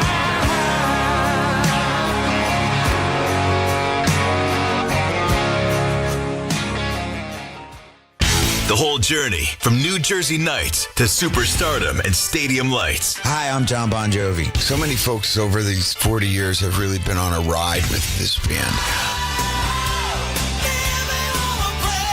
Generational anthems, exclusive concerts, and the story behind it all on their own channel. Bon Jovi Radio is the power of we. Bon Jovi Radio, channel 312 on most radios, and always on the Sirius XM app, wherever you stream. Ready for big fun? Start for free at Chumba Casino. Sign up and enjoy a welcome bonus with gold coins and sweeps coins to explore hundreds of online social casino games, all from your phone. Spin, play, and discover something new whenever you feel like it, with no downloads needed. More games, more ways to play. Let's Chumba. Only available in permitted states. No purchase necessary. See terms and conditions for details. VGW Group. Void where prohibited by law. 21+. Business owners, what's your number? The number that would make you seriously consider selling your company. The offer you just couldn't refuse. If your business generates more than $10 million a year, that number you're thinking of in today's environment could just be the opening bid. Depending on your industry, your business could sell for more than 10 times your annual net earnings, meaning it could be worth $20 to over $100 million or more. At Encore AMC Partners, we bring decades of experience selling companies for top dollar. We handle every detail with complete privacy, guiding countless business owners just like yourself through successful exits. With Encore's mastery, nothing is left on the table, making sure you unlock every penny out of the business you built from the ground up. Curious what your business could sell for? Call now for a free company analysis at 800-856-1333. That's 800-856-1333. Get the most for your company. Call 800-856-1333 or visit us at EncoreAMC.com. Do you owe back taxes or have unfiled tax returns? The IRS won't quit until they get your money. Here's great news, fresh from those in the know. Major changes have happened at the IRS. If you owe more than $10,000, you may be eligible for a 99% reduction of what you owe. Haven't filed a return for a while? Their happy clients are talking. The IRS was going to levy my bank account, but Guardian was able to prevent that and fix all my IRS issues. Thanks again, Guardian Tax. Need relief from crushing tax debt? The IRS now has special programs. Guardian Tax knows all about them. Personal or business, this is the fresh new break you've been hoping for. We aren't the company you call when you need a hug because you're scared of the IRS. Guardian Tax is the company that wins when you need it most. Guardian Tax Service is really great to work with. They really help me out. I'd recommend them highly. Call now for a free confidential consultation. 800-505-1652. 800-505-1652. 800-505-1652. Spring is here, and Untuckit wants to dress you for it. So come shop our annual spring sale, where savings start at 30%. You'll find the perfect fitting button-downs, our water-resistant wrinkle-free traveler pants, and our cloud-soft Supima cotton polos, all on sale for a limited time. Visit Untuckit.com or any of our 85 stores nationwide and see why millions of guys of all shapes and sizes have made the switch. Untuckit. We just make guys look better. What are we doing here? Preaching the good word of rock. This is serious business. Thanks for keeping the music alive. Trunk Nation. Oh, okay. Is that what time it is? With Eddie Trunk.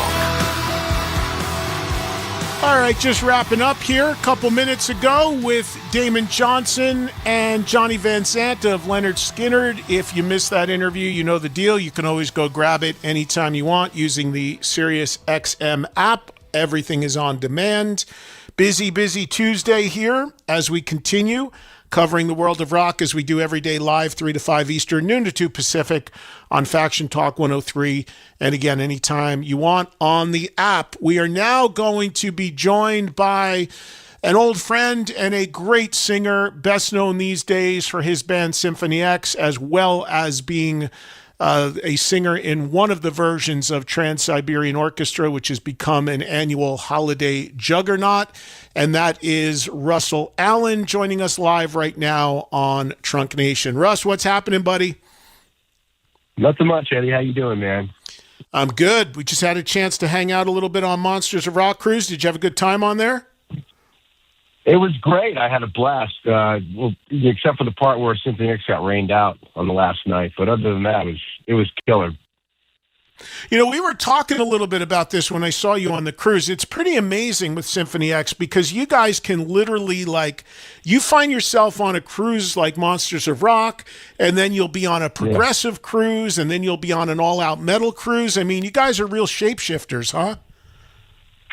Yeah, it's pretty fascinating to me as well. I was having this conversation with somebody else actually before you and I were talking about it, and I kind of think it's one of these things where we don't quite fit into a particular box, you know? I mean, that Monsters of Rock cruise is a great cruise, mostly 80s bands, right? 80s rock bands and stuff. And, but we're not really an 80s band, you know?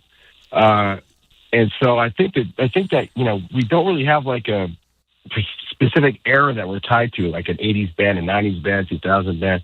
Our albums have had such distance between them. I mean, the last that record was out 10 years ago. The one before that was 7.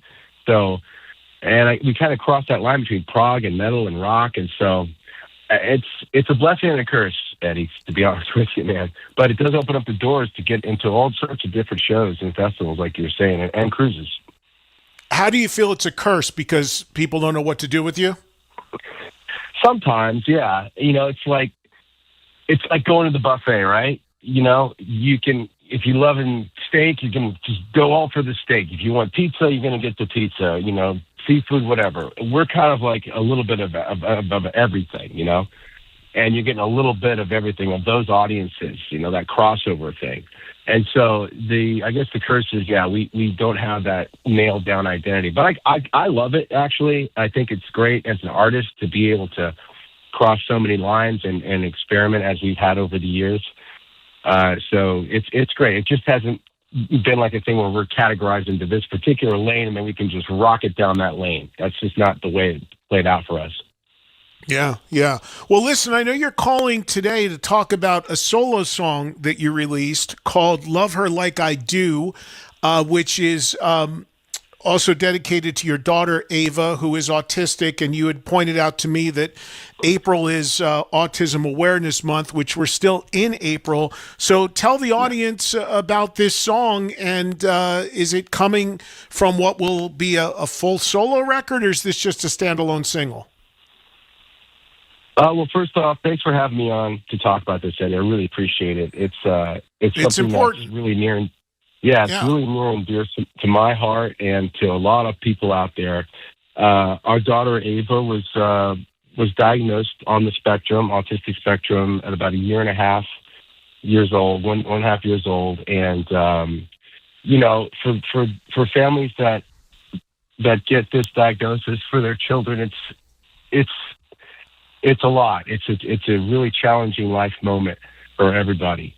But you know, she was a beautiful little girl, you know. But she was nonverbal and things like that. She wasn't really, we were very concerned, but one of the things that we were able to do was get her involved in early intervention. In our state here in New Jersey, at that time, it was very, very good for helping us out with this. You know, helping us navigate the occupational therapist, the speech therapist. We had people in our home 25 hours a week that helped Ava to make these neurological connections through different physical tasks. It was quite fascinating because, you know, as you know, I'm a musician. My wife at the time was a full-time educator, a teacher, and I was home for all this, you know. So I got to kind of, you know, see and hear what all this therapy was doing. And I can't stress enough how important that was to get our daughter to become highly functional, which she is now, but she's always suffered with social anxiety and things like that. She doesn't really have the ability to make friends, and there's a lot of disconnect there. So the song just kind of came out of sort of my observations of her, and just, you know, it's a father's sort of wish that, you know, the world would see her and other kids like her the way I do, you know, which is this wonderful, smart, intelligent, funny human being that just has that social awkwardness, and people just don't know how to handle that. So the song kind of came about, you know, from that, and over time, as she aged, I've been working on the song for years. So I started when she was in grade school, and then she had come home one day from the school on the bus and said, "Dad, I don't know what I'm supposed to be. The kids are playing, but no one plays with me." And that just broke me, you know. Sure. And so I, as you know, I've had a very, traumatic go of things with the band Adrenaline Mob when we had that wreck and lost Dave and Janet, and of course, AJ before that. And so I had a fair share of trauma that I was going through at the time. And I actually, to be honest with you, hadn't written anything since then, originally, okay? I had done some studio work, project stuff, and I just, felt like this was something that I had to do because it was something I needed to say for her and for our family, for myself, for everybody who's in this. And I felt that it was the right thing to put my energy toward and kind of bring me back into the creative space again after all that. So this was a big step. And so that's kind of where it started. And then I was able to make some great friends through TSO, like you mentioned, when I'm in, from Caleb Johnson's family, and got some great players, Brian Sutton, out of Nashville to help me with the arrangement of the acoustic tracks and things like that. And the songs kind of getting together. I actually had my sister fly out to my house and record in my studio the vocal part. So that's my sister singing with me on it.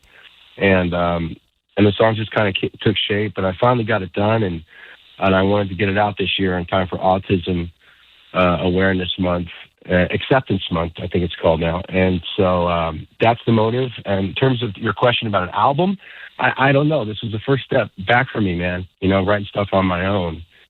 But right now the focus is this song and the healing power that this song has for people, and obviously to open the door for people to get to know these people on the spectrum. They're fascinating, interesting, and awesome human beings. Russ, I besides yourself, I have other friends that have children that deal with this and that are autistic, and there's obviously very different levels of it seems like, and there's also people, like you said, your daughter got some very early diagnosis and some early help, and then others that, maybe weren't as fortunate to have that. How old is your daughter now, and how is she doing now? Well, she's 17 now. She's a junior in high school. Wow. And yeah. I remember when you had her, it's like yesterday. I know, man. I know. It's just in the blink of an eye, like the time just goes. And like I said, I was in sort of this weird vacuum of time, going through the PTSD stuff and everything from the accident. And so I kind of felt like I lost a lot of years there, man, and during all that, we were able to kind of get her, more help and things like that. But she's doing better now. But she still has challenges, and she's always going to have those challenges. So she still struggles socially. She doesn't really have, a lot of friends, maybe a few kids she talks to at school. But you get her in a room full of adults and she just captivates everybody. See, I think there's just this disconnect. So I'm really hoping, we're hoping that when she gets into college and stuff, it'll be easier for her to make these connections, She's just not interested in the stuff that her peers are interested in, She'd rather talk to you about something intellectual, like ancient history or, oh wow, I don't know,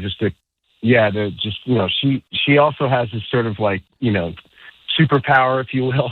A lot of these people have that stuff where she can, you can give her any number off the periodic table and she'll tell you what element it is, even the ones that haven't been discovered yet. It's like, oh wow, it's like really cool, and she's a great writer. She's very good at her writing, so that, she's doing a lot better. And, we're very blessed to be able to have gotten to the point where we were, but it was very scary in the beginning. Like I said, she was nonverbal and we weren't sure what was going to happen, Yeah, I ask this because I have a friend, a good friend for many years who has an autistic son, and my friend worked in a special school for autistic kids, and that was in New Jersey. That's in New Jersey, in Cedar Knolls, and he worked there with his son, and Again, I learned through him that there were varying degrees of this. So it sounds like your daughter is in a regular school. She's not going to a school just for autistic kids, right? No. We were able to start her. She actually started school really early, like before kindergarten. Wow. Like 2 years before to go. We're so fortunate here in Jersey, man. You know, I'm so feel blessed that we live here because our state has one of the best support structure systems for autistic kids and stuff, you know, in the school system. So they had a whole early sort of schooling that she went to before she started kindergarten to help her acclimate into that world. And that was huge, you know. And so, you know, it was tough putting her little tiny kid on that bus, you know, so small, you know.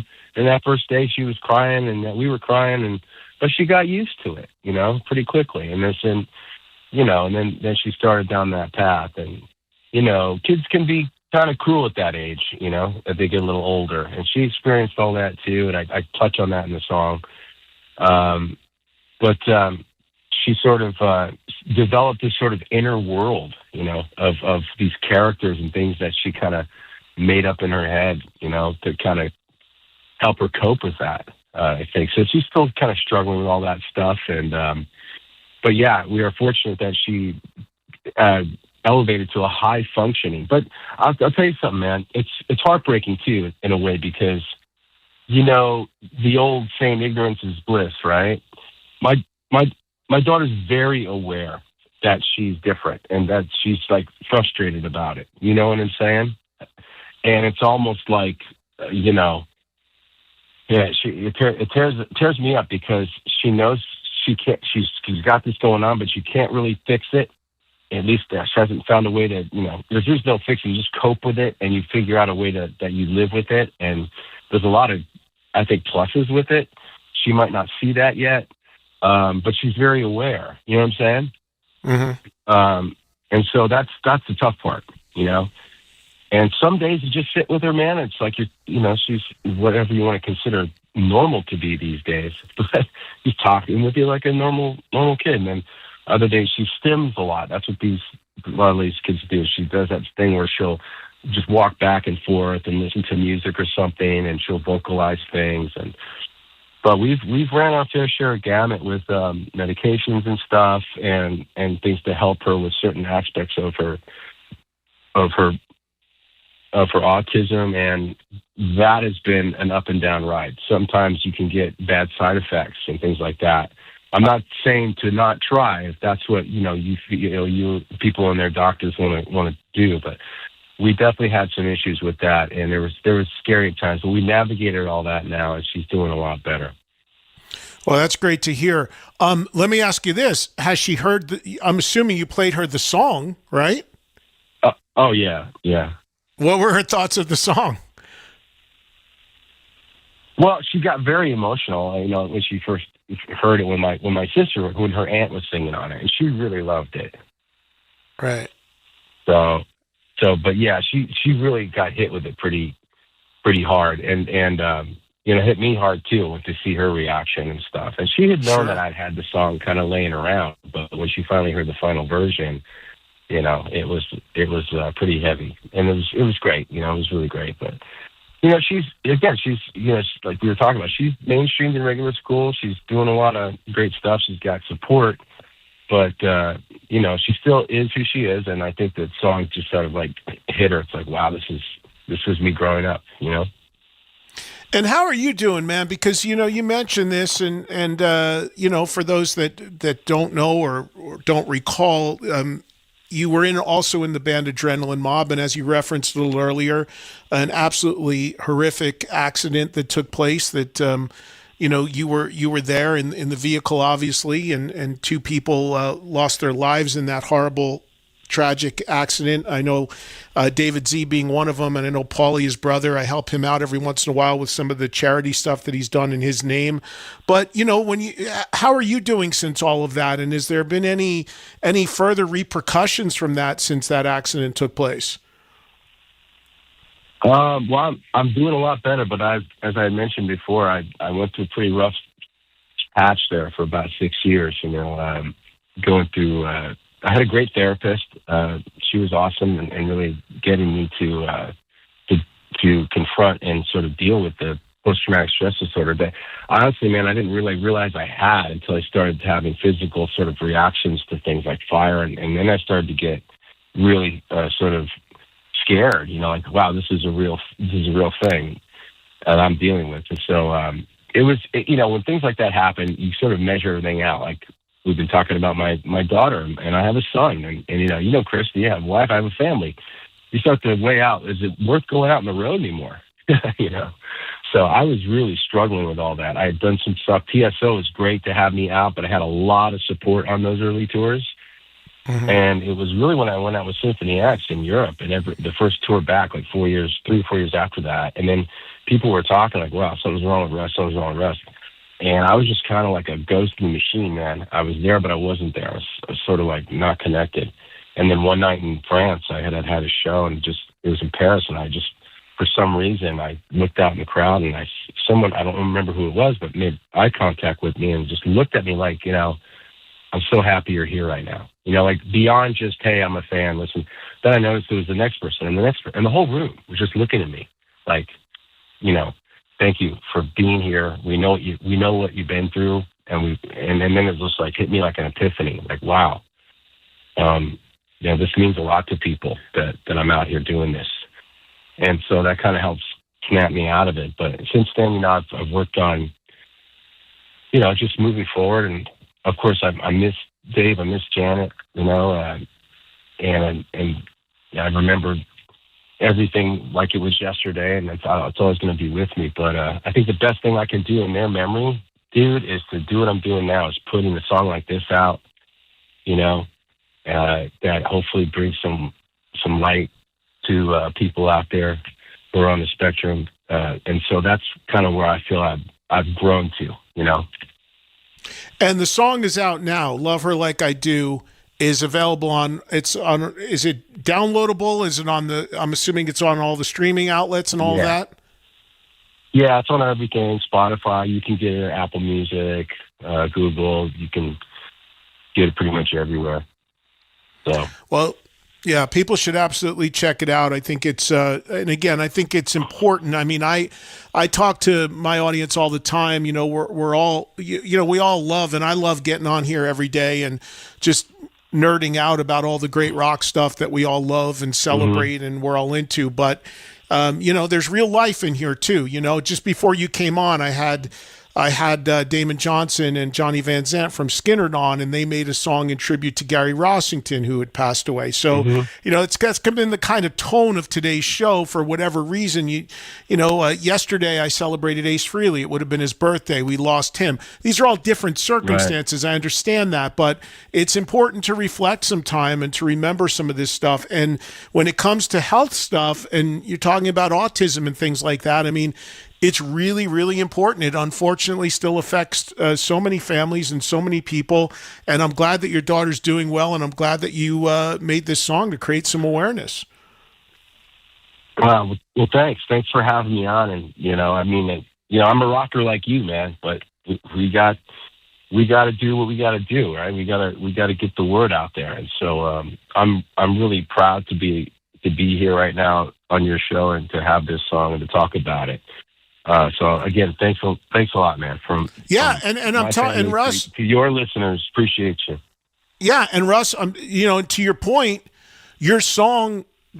I mean, when I saw you on the cruise and you told me about this, and then you sent it to me, again, I wouldn't have known that the autism awareness or whatever they're calling it now, but still it's important, it's important to get this stuff out. Yeah. I'm very, very open on this show about medical stuff of my own, just because it could help other people. I'm very open having people want to come tell their stories on, because it can hopefully help other people. And again, it's always great to sit here and talk about whether you like whatever Kiss record or Aerosmith record better than the other. Sure. But this sort of stuff, it's important as well. And, we're all getting older and we're all dealing with different things. And it's good to push that out there. Before I let you go, speaking of all the rock stuff, anything you want to tell the audience, whether it's Symphony X, obviously TSO is a juggernaut every holiday season. That'll be starting up again before you know it. But what else you have cooking coming down the pike? Well, right now the focus is on Symphony X finishing a new record. So we've got a lot of music, and so we haven't booked anything else for the rest of the year, so we can focus on that. So that's what's coming up right now. I am working on some solo stuff too in the rock genre. I've teamed up with FM Management, and the people there, they're actually helping me promote Lover Like I Do, and I'm going to start doing some work with them, and I'm actually, in the process of writing some stuff on the side for that, but I have no really deadline for that. Right now it's Symphony X all the way, and then of course later in the year when TSO Juggernaut, as you said, starts to get going, I'll be doing that. And how many years you've been doing TSO now? Oh, I think I'm on year 13 or 14. And you do the East Coast one, right? Yes, I do. Yeah, I'm in the East Coast production. I'm basically the counterpart of Just Got Soda. He's on the West. Right. The father figure guy, and I play the father on the East. And so we kind of always sing the same songs and stuff. So just saw him on the boat too. He looks great. Sounds great. Yeah, and well, so do you. He's like the hardest working guy on the boat. Oh, I always joke with Jeff. I'm like, my gosh, you everywhere you walk, when you're walking through the hallways and they play the music through the ship, like every other song is his. He's in 15 different bands. There's JSS, there's Soto in this, there's Soto in him. And I'm like, Jesus, Jeff, I can't keep track of your scorecard by now. Yeah, well, hey, man, you know what? Like you were saying, we're all getting up there, right? But, man, God bless him. He's just kicking ass. I mean, he's got all that energy, and God bless him, man. I look up to him. He's like my big brother in TSO. Yeah, no, he's awesome. Well, listen, man, best to your family, and it was great seeing you a couple weeks ago on the ship, and hopefully we'll get to hang again soon. And everybody check out this song. It's just under his name, Russell Allen. And again, it's called Love Her Like I Do, Ava's song, and it's available on all your platforms now. Good talking to you, buddy. Take care of yourself. I hope to see you again soon. You too, man. And thanks again for having me, Eddie. You got it, Russ. We'll see you. All right, bye-bye. Bye-bye. There he goes, Russell Allen. Symphony X, Trans-Siberian Orchestra, and as you just heard now, a solo song in honor of his daughter to create awareness for autism, which, according to Russ, the month of April is Autism Awareness Month, or he said there might be another variation on the name that they're using. I'm not exactly sure, but regardless, important stuff. And as I said, it's very important to get the word out about some of that stuff. Maybe it can help others or create some awareness for others with what they're dealing with. All right, so we've been nonstop here as far as guests are concerned on this Tuesday. If there's something you want to jump in on, 844-686-5863 is our number. Again, 844-686-5863. We can maybe pump in a couple phone calls. And if you joined us a little bit late, there was some interesting rock news today regarding the release of a Van Halen book. Another one coming from Alex Van Halen. Some other interesting tidbits as well. So you know what? Let's do Joel? Let's do a quick break here. And then when we come back, we'll have a little time left, and we'll wrap it up and maybe grab a few phone calls. Again, 844-686-5863. Trunk Nation on a Tuesday. We'll be right back after this. The places in her mind is where she likes to hide away. But inside her heart, I know she's dying for someone. I do have a beef with Shakira because one time her hips lied to me. What? Yeah, they did. Oh, baby, when you talk like that. That's pretty good. Been waiting all my life for that moment. You're always free to do an impression. Chris does a couple. Now try to do this. No, California. My breast is moaning. The Bennington Show, weekdays at noon East and anytime on the SiriusXM app. All right, everyone, gird your loins. This is not just another interview. Let's not be careless. The Devil Wears Prada 2 front row has arrived, and so has the conversation everyone will pretend they heard first. I mean, it's a decision. If you haven't listened yet, we'll assume you've been busy making other mistakes. You don't have time for this No, I answer? do. I'm just, well, Meryl's on my ass today already. The Must Listen special is now streaming on the SiriusXM app. Do try to keep up. That's all. Tired of the same old game night? Switch things up with Chumba Casino. Play over 200 free online social casino games. From classic slots and blackjack to exclusive in-house favorites you won't find anywhere else. However long you got, you can play your way, anytime, anywhere. Make your next chill night a little more fun with Chumba Casino. Only available in permitted states. No purchase necessary. See terms and conditions for details. VGW Group. Void where prohibited by law. 21+. Every business is asking the same question. How do we make AI work for us? The possibilities are endless, and guessing is too risky. But sitting on the sidelines is not an option, because one thing is almost certain. Your competitors are already making their move. No more waiting. With NetSuite by Oracle, you can put AI to work today. NetSuite is the #1 AI cloud ERP, trusted by over 43,000 businesses. It's the unified suite that brings your financials, inventory, commerce, HR, and CRM into a single source of truth. That connected data is what makes your AI smarter, so it doesn't just guess, it knows. And you've got total flexibility, because now with NetSuite AI Connector, you can use the AI of your choice to connect to your actual business data and ask every question you ever had, from key customers to cash on hand to inventory trends. Plus, automate those tiresome manual processes. Let's see your competitors do that. Right now, get the Business Guide Demystifying AI free at netsuite.com/stocks. That's netsuite.com/stocks. This Mother's Day, treat all the wonderful moms in your life to rich, decadent brownies from Vermont Brownie Company. Hi, I'm Shauna Litsky, founder of Vermont Brownie Company. When I started 10 years ago, I had one goal in mind, to make the best brownies around using the freshest ingredients. Today, we have lots of delicious brownie flavors, including maple toffee crunch, peanut butter, and our award-winning dark chocolate chef brownie that beat world-renowned chef Bobby Flay. All of our brownies are baked in Vermont using local farm-fresh ingredients and rich Belgian chocolate. And every Vermont Brownie gift is shipped free in beautiful Mother's Day packaging. Order soon because time is running out. It's easy. Go to VermontBrownie.com. That's VermontBrownie.com. Don't wait. This Mother's Day, show your mother, daughter, wife, grandmother, every mom you love just how special she is with a delicious gift from Vermont Brownie Company. She was the sister who went unnoticed. A daffodil might look plain next to a lily, but on its own there is much to be admired. Now, her greatest chapter is yet to come. The most important thing is to be yourself. From the world of Jane Austen's Pride and Prejudice comes a new BritBox original drama. Mary, you will flourish. Based on the best-selling novel, The Other Bennett Sister, now streaming only on BritBox. Watch with a free trial at BritBox.com. And now, more hard and heavy talk. Everything's live the way we like it. Trump Nation with Eddie Trump. It is amazing.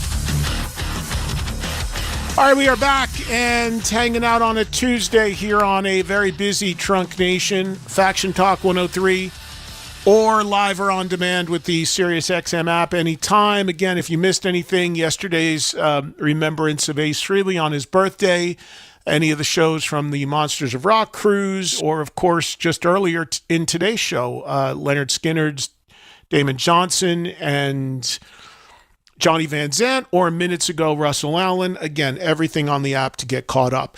We got a couple phone calls here that we'll finish up with. We get you guys involved in the program, 844-686-5863. Of course, back live tomorrow, starting up another day of Rock Talk at 3 o'clock Eastern, as usual, here on 103. Jim in Michigan wants to jump in. Go ahead, Jim, you're on the air. Hello, Eddie. How are you? I'm good, Jim. What's happening today?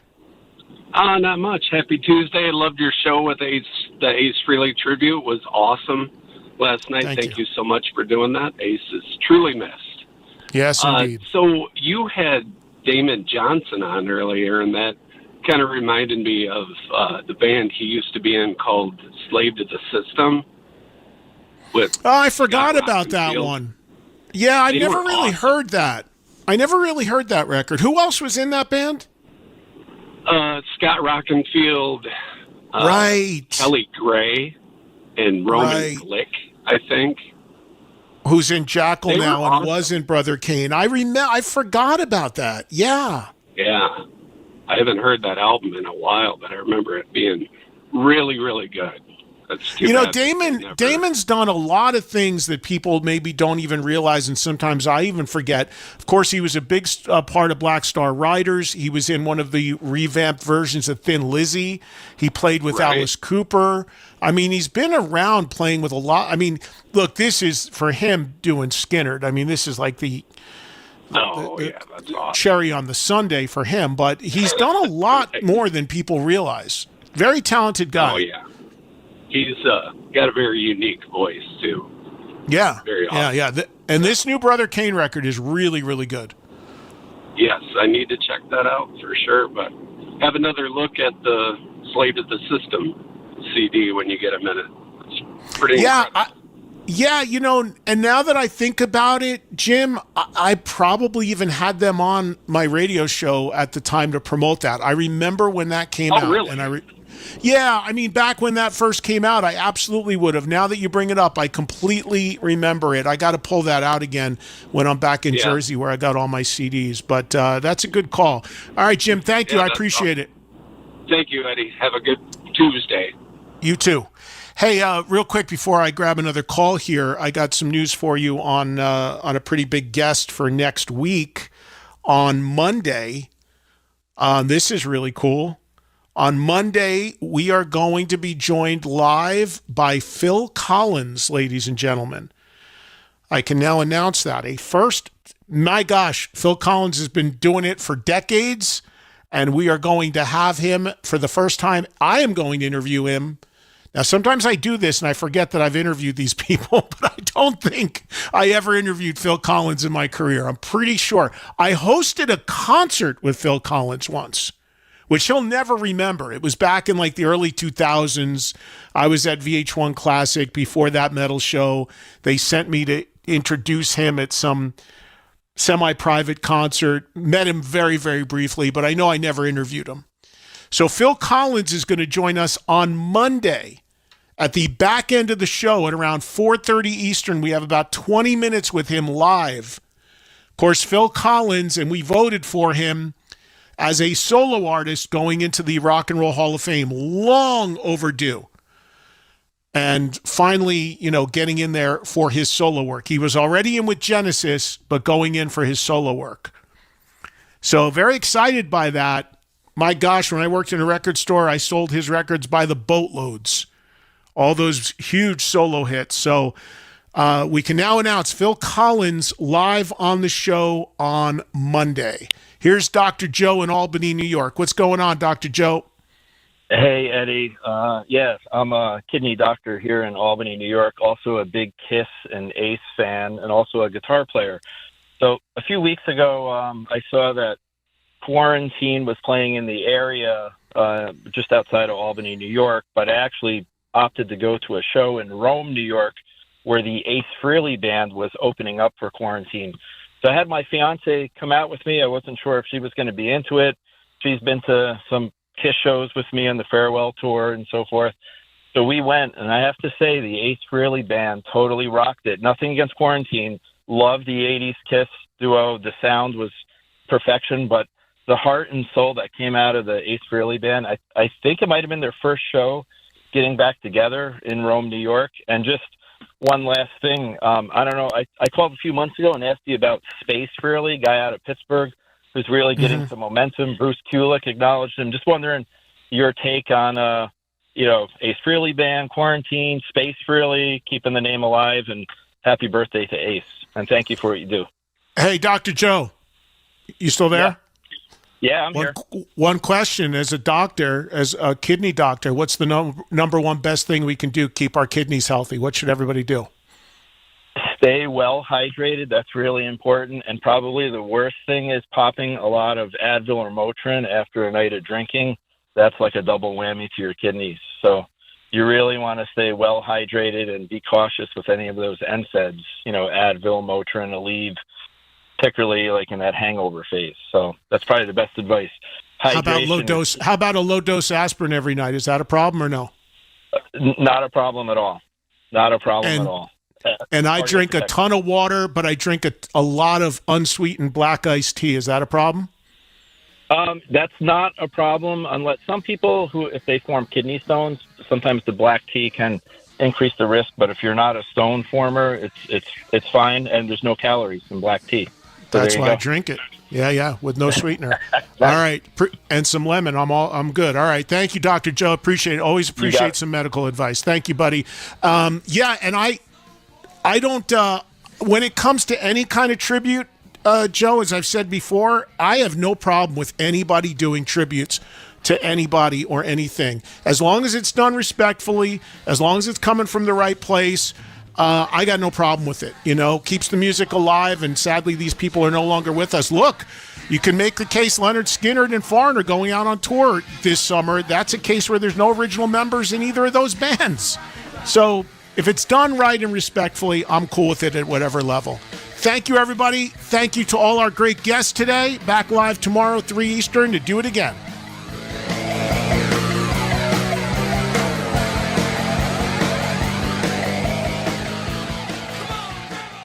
Bonfire with Big J. Okerson and Robert Kelly. I can rollerblade. I can ice skate. I can ice skate, so I can roller. I can rollerblade. Where's the evidence? You came home. I thought your shin was out one time. I had to put your shin back in your shin. I actually knew how to fall. So that's not a thing. Yeah, it is. You have to she fall knows how on to your fall. butt. So she can fall like 30 times, but she's great at it. I'm fantastic at falling. You know what I'm not good at? Skating. The Bonfire. Weeknights at 5 p.m. Eastern on Faction Talk or anytime on the SiriusXM app. Ready for big fun? Start for free at Chumba Casino. Sign up and enjoy a welcome bonus with gold coins and sweeps coins to explore hundreds of online social casino games, all from your phone. Spin, play, and discover something new whenever you feel like it, with no downloads needed. More games, more ways to play. Let's Chumba. Only available in permitted states. No purchase necessary. See terms and conditions for details. VGW Group. Void where prohibited by law. 21+. Investors and stock traders, listen up. Remember me? Dutch Masters from Carnivore Trading here. You've seen me on Fox Business as an expert trader for several years. Hey, to achieve 20, 30, or 50% annual returns in your growth portfolio, you have got to know the right sectors and stocks to be in. Carnivore's short-term trading account has turned in triple-digit returns year after year. That's right. Over 100% a year consistently. Our members simply trade our instant trade alerts in real time right alongside us. And now, with Carnivore Trading's new Direct Access program, we are live streaming direct from the Carnivore Trading desk to your phone or desktop. This is how trading services should be. Stop listening to people that don't make you money. Start trading with winners. Go to carnivoretrading.com. That's carnivoretrading.com. And start trading with the Lions of Wall Street. Carnivore Trading is not a registered investment advisor, gives no investment advice, makes no guarantees, and does not manage your money. Historical performance is no guarantee of future results. The stock market involves risk, so invest wisely. This is professional golfer Mark O'Meara. You've heard me talk about Celebrity Greens, the company that builds championship-level synthetic putting greens at the homes of amateurs and professional golfers all across North America. Celebrity Greens is known for their great design, the use of the best materials, and the amazingly high-quality installations. Their greens look great and perform like natural greens that I've played on my entire career. Now, Celebrity Greens is looking for additional sales and construction partners. If you're involved in the synthetic turf business or a contractor looking to expand your business or an entrepreneur, give Celebrity Greens a call today. They are currently expanding across North America, and they will be opening new markets soon. And if you're an avid golfer wanting the convenience and the beauty of a custom green or a beautiful low-maintenance lawn in your own backyard, you should call them too. Contact Celebrity Greens at 1-888-507-7960 or visit them online at celebritygreens.com. Celebrity Greens, redefining private golf all across North America. Visit them online at celebritygreens.com. Celebrity Greens. Hi, it's Terry Williams, president and owner of One United Bank. Ever wanted more clarity about your money so you can go from spender to super saver? Upgrade with Wise One AI Money Management built with Google Gemini. It's like having a personal financial coach in your pocket. Wise One speaks human, not bank. Ask questions and get the truth. Best of all, we offer Wise One as a standalone subscription service, so you don't have to switch banks to get it. Go to oneunited.com today. And now, The Bonfire with Big J. Okerson and Robert Kelly.